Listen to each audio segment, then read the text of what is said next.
worried about getting the. Hey, we are live.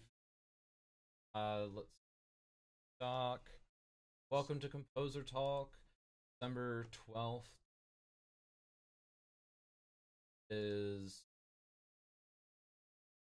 I haven't been. How's it feel not to be in school? Past the end. I don't really have an end.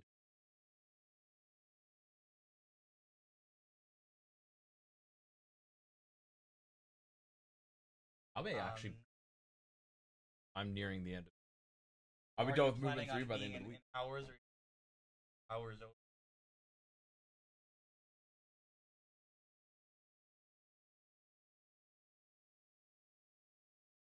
And besides, large part of the document.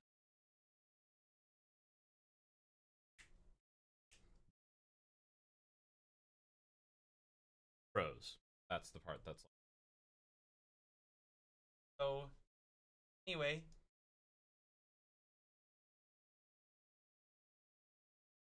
Oh, our notes are.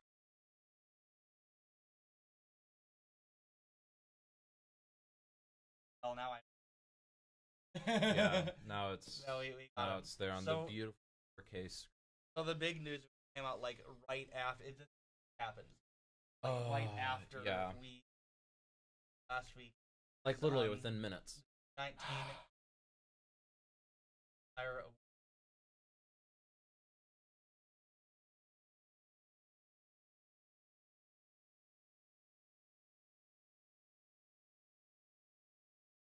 Hello Western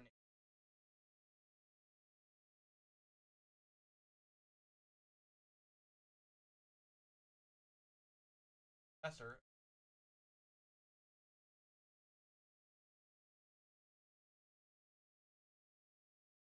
Atlas. There's no of it.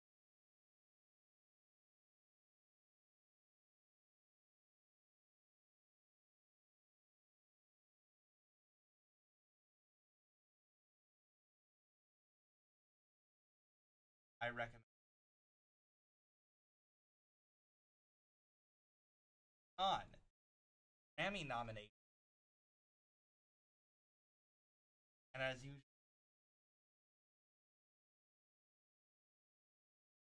we do. It's all we have. We do. It's quite literally all we have. Dr. Lamb's album thing. It did not. Unfortunately, Dr. Lamb. But it's rigged. You have several albums of I've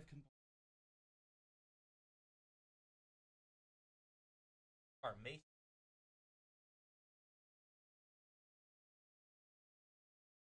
Jake Heggie, Scott, and Miss out.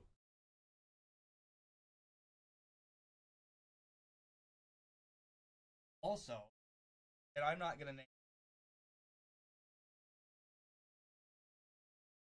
There were a lot. I didn't see any of that. I was really excited. McCloskey got one. John Adams had a couple on there. But I did want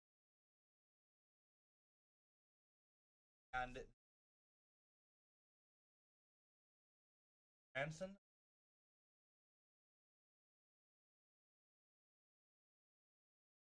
Michael G.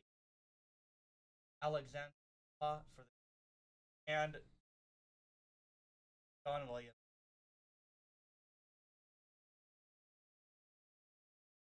So yeah, no real surprises.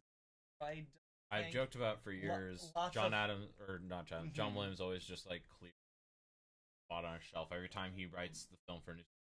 Lots of familiar names. But the usuals. Yeah, because I didn't see him whenever I first did. Now I'm doing through. There we go. Well, no, this is that's Yeah, I clicked on it. Like, I was just double checking because I was because I actually took a while. I was trying to find out if any of them excited about. And nothing really just or orchestral performance. John Adams. Shostakovich. That's kind of neat. Nielsen. You don't see that as much. Adams, Bates. I mean, best chamber music. Anderson album we talked about.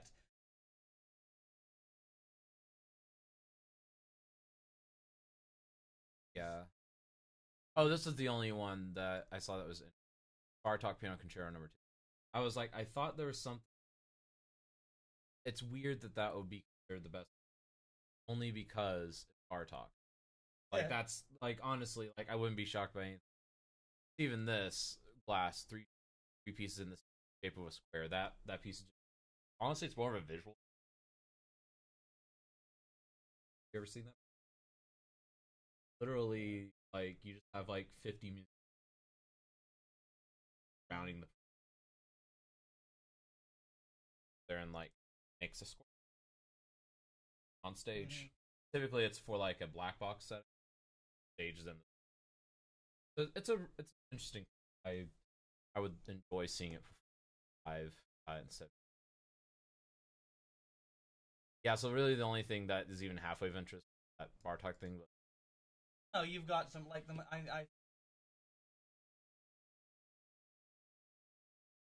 whatever. Speaking of Philip Glass, yes, the new school, College of Performing Arts, launches the Philip Glass Institute. I saw a buzz about this a couple days ago, and I honestly considered it. This is actually pretty cool. Mm-hmm. So basically, it's going to be a partnership with the Philip Glass Ensemble. They haven't been terribly specific about whether it's going a permanent the entire institute Philip Glass Ensemble. That's one thing that I wish they would clear up, but they're at least going to be the headliner, which means expect at least a few solid interactions from them. At least the premiere performance. The announcements about this has a little vague about what they're actually going to do, but what they've basically said is it's next relation class and for at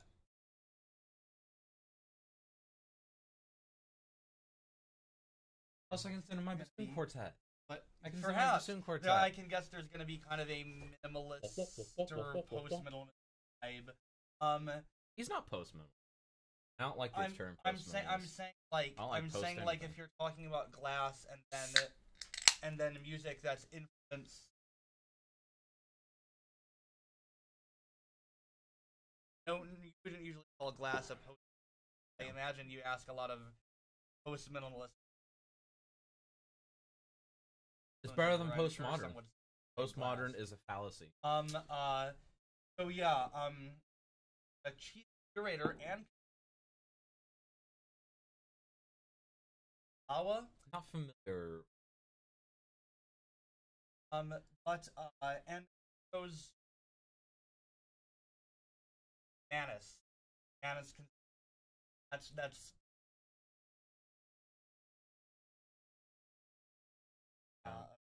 the only he would be Mr. Glass himself makes an appearance. I would like for that to happen. Now he doesn't do. Sometimes he does with. At US. No, I mean just in town. I would imagine since his name is on the event, might be there for a significant portion at the beginning because the launch event is January 6th. I imagine that for his birthday, which is January 1st, I want to say maybe they'll probably do something and coax him. I I'll be excited to see what happens with it. And I'm really curious to see what comes. I'm personally gonna see how I could possibly get involved. Got a couple scores. I have that minimalist 5 that. Anyways, so moving on.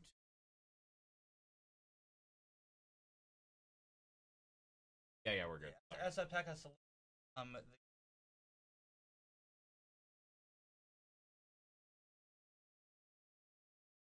whatever he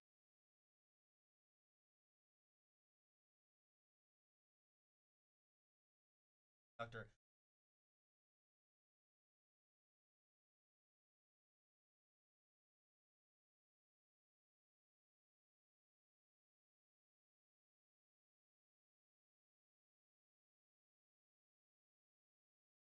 Period they got going. His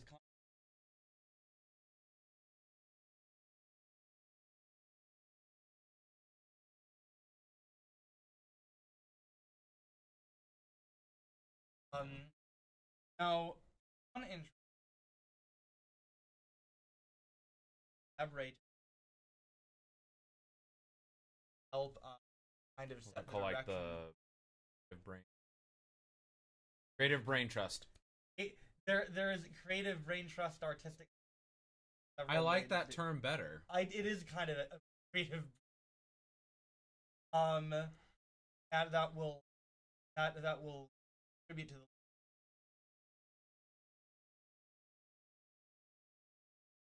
It's the garbage truck. And there's 8. I'm not gonna list. Well, Academy,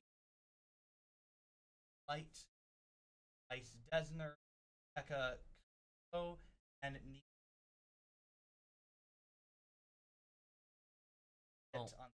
what's interesting too is they're kind of doing something which a lot of people have been saying. Arts and sciences, technology, things like that. And the way that they're doing it here is also on that creative brain trust as a robotics scientist. Yeah, and an AI guy. Yeah, an AI guy, and that's something that's really cool because that opens the door for getting more collaboration between. B, it gets different perspective in there, which I think outsider perspective in music is very important, hilariously important. I don't believe in the ivory tower of. I think it's a silly thing, and I think that this really does a good job of going against that. And then the final thing that's great about, and this is kind of selfish, but those guys, yeah, like he get a grant. So it'd be a lot easier at this point for that robotics dude. Yeah, I've got a friend. Maybe I can get $15,000 to bring. I don't know, Carlisle Shark. Very good to. I mean, lots of cool things could happen. I hope cool things do happen, but we've been fooled before with conductor composers that have gotten posts. Well, we will get fooled again. Oh, we will. And honestly, I don't see the signs of being fooled again here because this guy is still active, but we'll wait to see how that goes. Like we've talked about before, it is up to the board what gets. Now the fact that whether this is a good right direction, heads in, and that's good, which is important. Both. No, many hands make light work. Heads are better than one. Kind of angle, and the fact that talked about how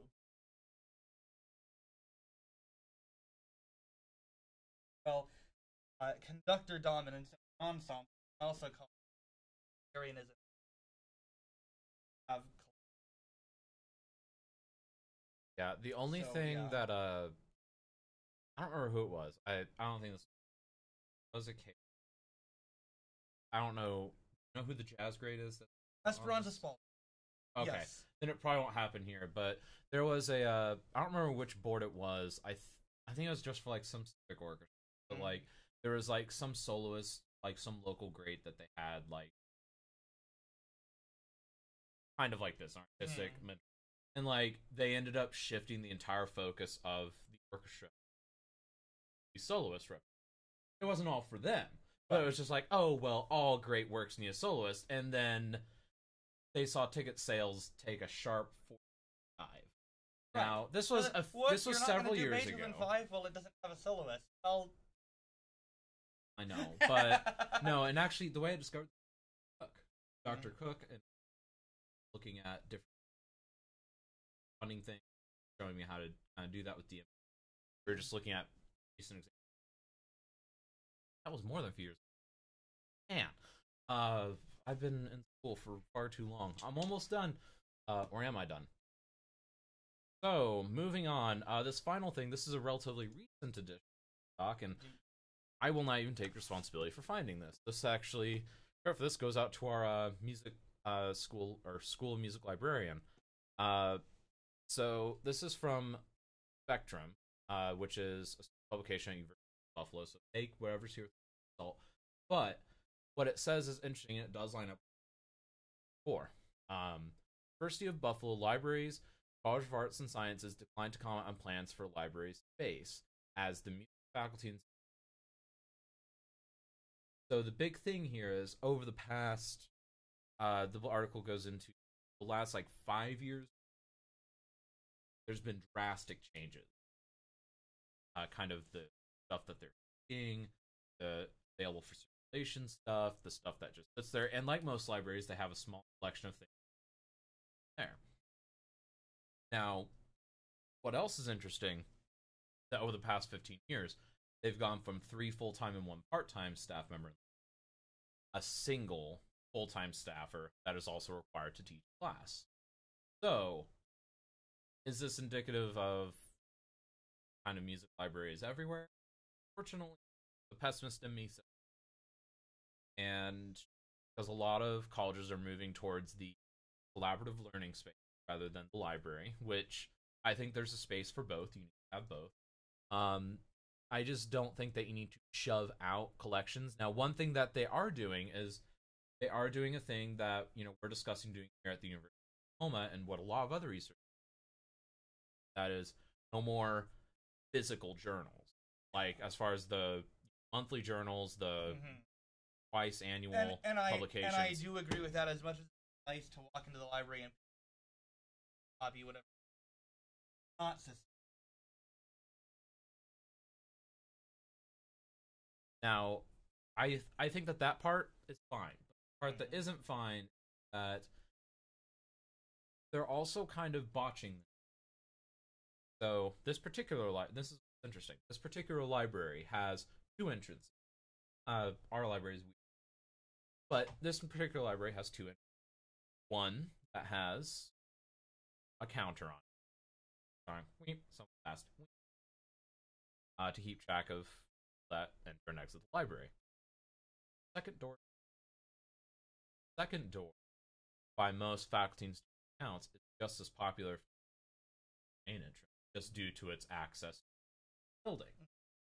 So that's interesting for a couple reasons.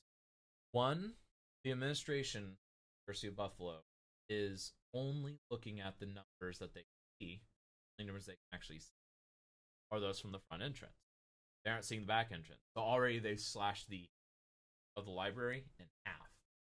And then something that is becoming more and more common these days is you actually go into a library and you sit there and you just like look through 4 or 5 things for 4 or 5 little things, and then you leave without checking one out. They're focusing really heavily on circulation numbers. Circulation numbers are not a very good way to track. Because like, I'm an oddity. I go in, I get my shit, I get out pretty much. Like, I've got probably 20, 30 library books sitting around my office right now. But a lot of us like to go to the library and do our research.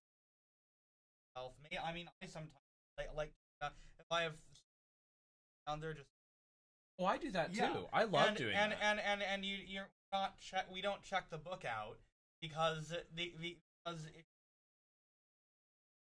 10 books that you're looking at, you might end up, okay, I'm going to take these 2 home with me.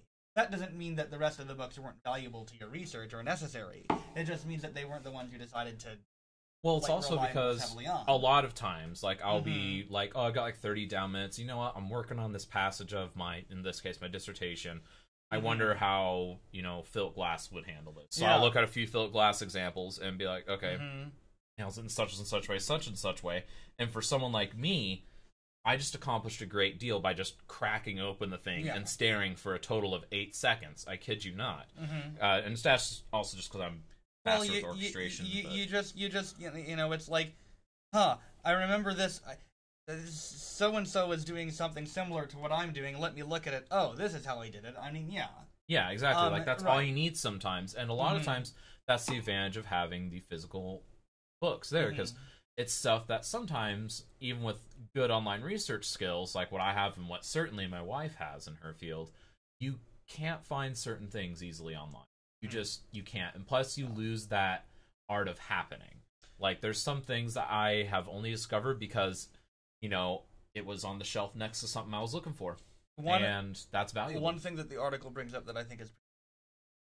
the university could put in more sensors and pay more attention, like our library actually does, to not just circulation, but these books are left out, as somebody was... and run numbers that way. I still can't leave the books out like that, by the way. I physically can't. But ultimately... But ultimately, the university could still be like, well, these numbers still aren't good enough. And the point the article makes that I think is the most important one is that it really shouldn't be about the numbers. It's about having a repository of knowledge that is useful for the people, even if there are few of them that are going to dig into it. The idea that the university should be a space where we aren't so concerned about, here, let's run the numbers. How many people are using this? How useful is it? It should be a space where we're free to explore the obscure and pursue these little niche things and these weird things that you really can't do anywhere else, because the rest of the world is hyper-focused on money and numbers. And also, something that is fun to do. If you want to go there to, say, learn about writing for brass quintet, just walking out with the entire brass quintet collection. You can. I did that. That's actually how I've done my research. I was studying some brass quintet scores, and I had no interest in walking out with all of them because, frankly, most brass quintets just aren't very good. No, they aren't, but I just... Well, because first of all, there aren't that many that the library has. Because brass quintets are not something have been as canonized as other things. So I just went to the contemporary area of the brass quintets, and I just kind of yoinked the whole shelf, and I walked out with the whole shelf. It was kind of nice. And that's something that you can't really get from... And I learned a lot from that experience. I learned a lot about what not to do for brass quintet, what to do for brass quintet. And that's something that I wouldn't be able to do without the physical library space. And that's something that I think a lot of numbers people just don't quite get, and they don't quite understand. Because that 30 minutes between class, that, that afternoon where you just need to go and spend a couple hours diffusing over your dissertation or thesis or whatever piece you're working on, or even just, hey, you need to do some general studying for a theory exam you have. A lot about vocal writing, just sitting there with a Britain school, But, so there's a lot of stuff, and I think that this article is, now, the other thing that's important is that Matt Stock has posted more and more of these lately. Does that have you worried? Well... And he keeps specifying, this is not OU. Right. That has me worried. I've known Matt for years. He doesn't post things without a reason. He's kind of like me. A lot of the things he does, even if they are very minor, they have a strong intent. Don't know that. I mean, if you're saying worried about OU, I OU's view of the music library. Right. I don't know what goes on in the heads of the administrators, but it could indicate something. Do you remember the planning meeting that we went to? Yeah. It could also indicate concern for our colleagues in general across I think part of it's that. Spectrum. But I would not be surprised, especially given the cost-cutting measures the university is taking under new leadership, if the eyes were turned to the library, and well, how can we consolidate things? And in that case, well, honestly, I think that planning session where I took note that, hey, the big thing to get rid of is the physical journals. I think if they just did that and turned that area into more of a technology space within the music building, yeah, that would be fine. And plus, it makes where people can actually do their MIDI lab. Yes, and I mean, and like we said, the physical journals is unsustainable. It's not that you have to get rid of them, the physical copies. No, we just put them in one of the off-site. To off-site storage. You can access all of it online. Well, that, and they're actually getting, and this is something that's common across a lot of libraries, and this is something I'm a little upset about. So, whenever, because I'm a notation and engraving nerd, I love that stuff. I love seeing all the changes that have happened to a score over time. Something that is valuable for that, and for people that are trying to do a musicological study of a piece, or theoretical, depending on the situation, is seeing the different editions over time of, say, Beethoven's Symphony, or, a piano concerto by, anyone. Actually, piano concertos are the biggest one, especially the Beethoven. So I'll stick with, we'll stick with that for now. So a Beethoven piano piece, over time, goes through so many edits. And so you have kind of each major edit of that available on the shelf for, say, Beethoven Symphony 5. Yes. And so we might have 12 copies of Beethoven Symphony 5, because each of them has something to offer. Exactly, yeah. Now, a lot of libraries are thinking about getting rid of those extra copies of Beethoven 5. Which copy do you keep? Right. Well, I mean, you don't get rid of them, you put them in off-site. And then you have the debate between the HIP people, which, and you're absolutely correct. For musicologists who are looking to study those scores, or pianists who are looking for insight into interpretation, or conductors, it's essential to have access to all of those editions. Beyond essential, in my opinion. Yeah. I don't think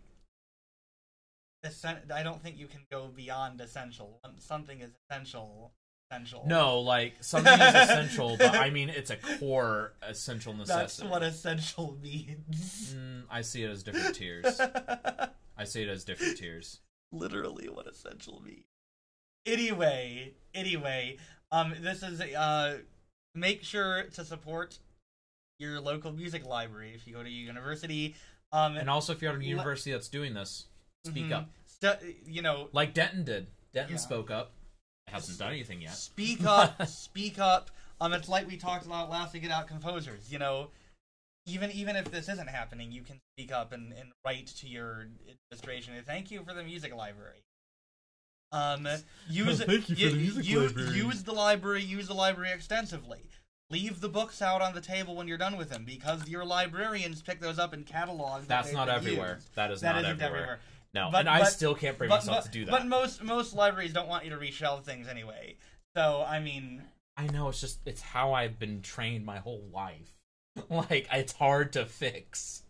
All the libraries I've been at, people, smack me if I don't put the book back. But yeah, and support your local non-music library too. I mean, libraries are important, and there's been a lot of news items about people wanting to get rid of them and downsize. Libraries are overrated. You heard it here first. All over, the spectrum of intellectuals. Budget cuts. So, hooray for libraries. Budget cuts.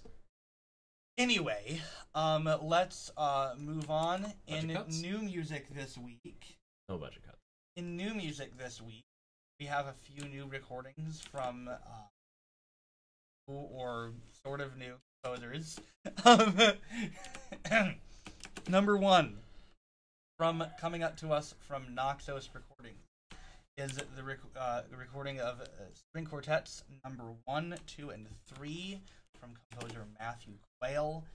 These are performed by the Avalon Quartet, and is available for purchase from Naxos, Amazon, all your normal places.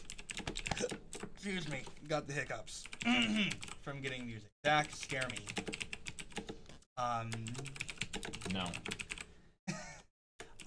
Number 2, composer Kalevi has released a new album containing his trombone and trumpet concerto.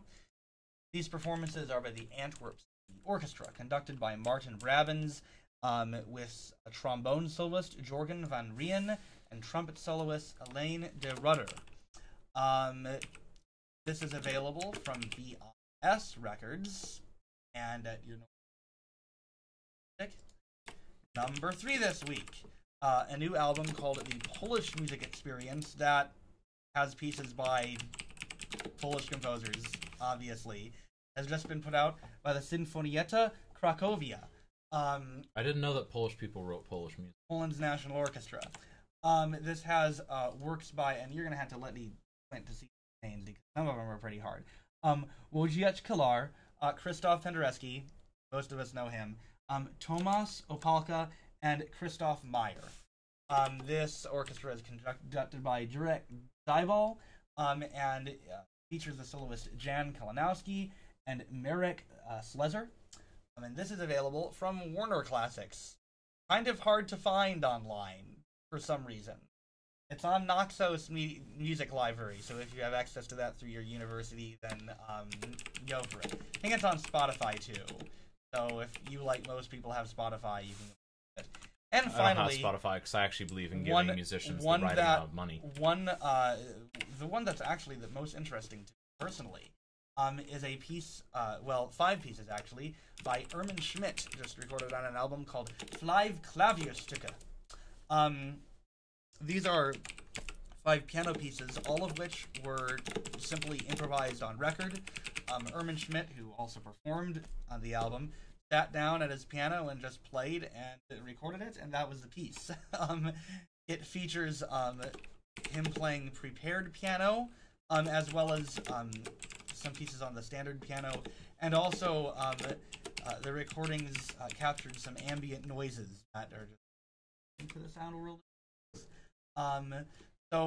This album, Irmin Schmidt, for those who might not know, is a composer and pianist and keyboardist, best known probably as being a keyboard player for the band Can. That's a progressive rock band that originated in the 1970s and was one of the innovators in the krautrock movement. Schmidt has a background in both rock and the classical world. He actually studied with Stockhausen for a while. And this album is influenced very much by John Cage. If you listen to some of the prepared piano pieces, there's a lot of sonatas and interludes in there. And this is available from Mute Records line, and I imagine in some records too. So that's all the new music for this week. Yeah. And we're pretty much done. Yeah, kind of a down week. You have anything else to talk about? I don't know. No, I mean, we finally cleared out our discussion. We need to come up with new discussion topics. Oh, I forgot. We were going to talk about melody. Did you watch that video? Actually, I did have a discussion. We'll go ahead and talk about that. Me and Nikki, Nikki and I rather talked about that a little bit on our journey yesterday. Yes. We chatted a bit about kind of our, how we think about music and all that, and because it came up with like how you write and all that, and I was describing how I'm much more of an orchestrational composer.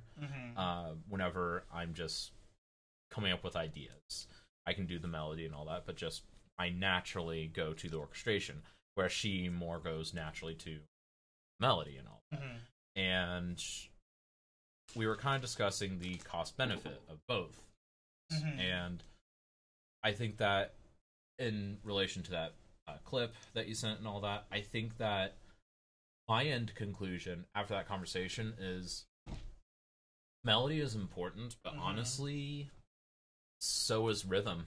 Yes. And we have our rhythm list. Well, I wanna give our viewers here some context. Basically, composer I think it's his first, David Bruce, who's a fellow music YouTuber, put out a Q&A video where where he I'm asked trying to people make that a phrase. to ask him questions, and one of the questions he got asked was, why is there so little melody in new music? And David Bruce he gave kind of the answer of, well, in the 20th century, a lot of composers started focusing more on rhythm and timbre and texture and and melody doesn't have to be the primary element of music.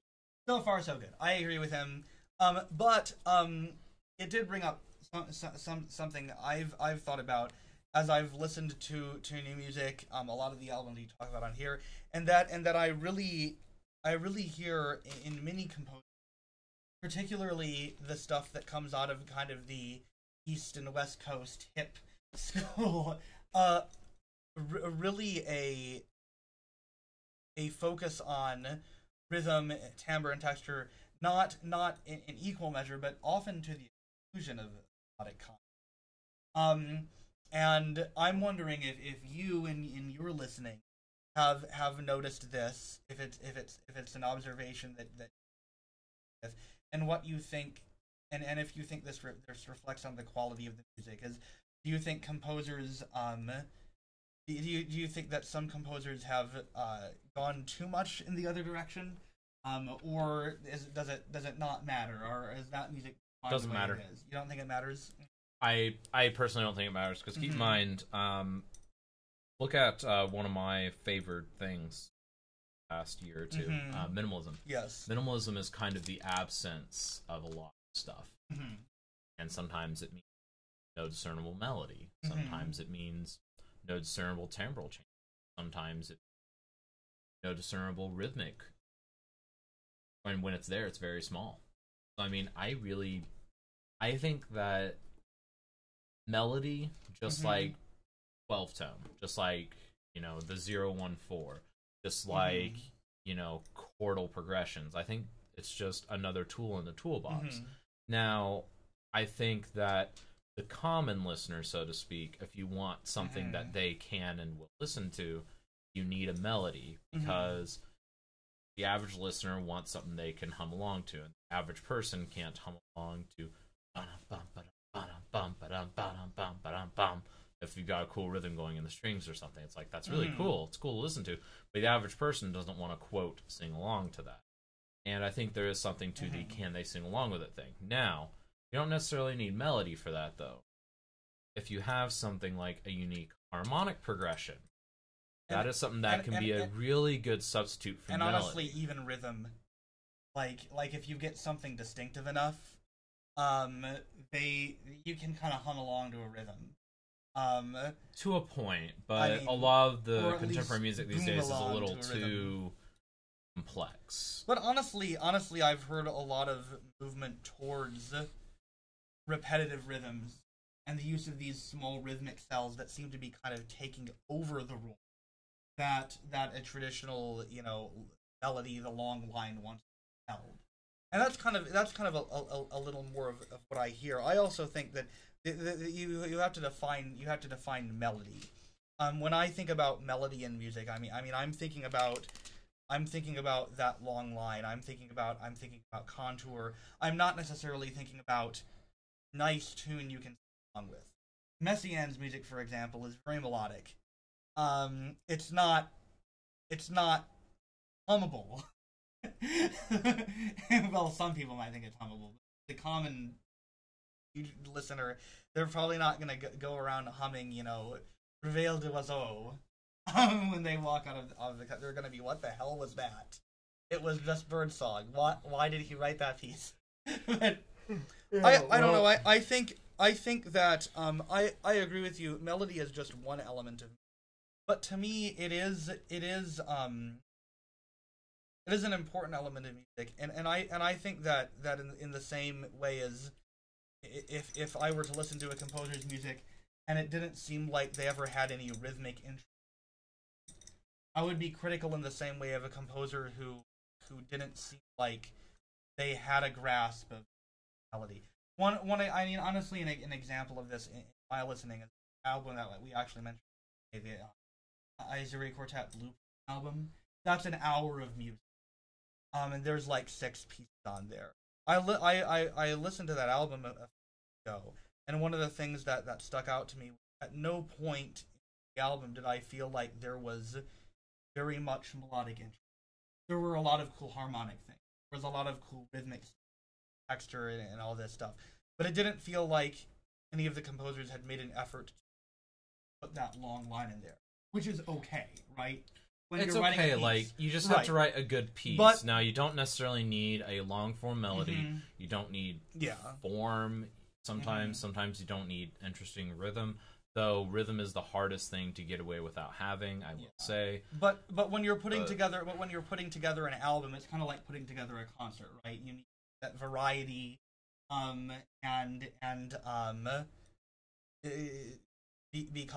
because an hour of the same kind of thing it gets tiring. So I mean, I don't know that this album is an example. I've seen more things, but I mean, does this reflect on contemporary music as a whole? Well, not as a whole, because it's so diverse. on a trend in contemporary music, maybe. I'm not sure. But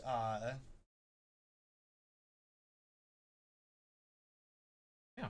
Sorry, I'm like multitasking. Okay. But yeah, because a new email. But yeah, so I think that in general, melody does matter as much as you want to make. And that's the same conclusion again that Nikki, and it's just a different way of doing it. Like Nikki and I, for instance, both write just fine music, but I don't start out. Well, most of the time I don't start with the melody. Sometimes I do, and we just approach it differently. Both write just fine music, and just like, for instance, another example of Dr. Vandenberg, he thinks in mixed meter naturally, whereas I think in rhythmic drive naturally. But we both have rhythmically interesting music, right? So I think that it's just something to think about, in that you don't necessarily need one of these facets. Now, I will say that if you want your music to be quote unquote popular, you should consider melody, because again, people want something they can hum along to. But you can pretty easily get around, as long as you know what you're doing. So, in the end, my verdict is it matters as much as you make it. Okay. Well, it looks like there's. Do you want to talk about that? I'm seeing if there's anything interesting. There isn't that much. Although we do have. Well, we have some member announcements. For those of you who are SCI members, the SCI newsletter for this quarter just came out, and their call for member announcements. It's the revamped one too. It worked. There's like 12 of them. People talking about their performances and appointments, including a couple things is lesbian.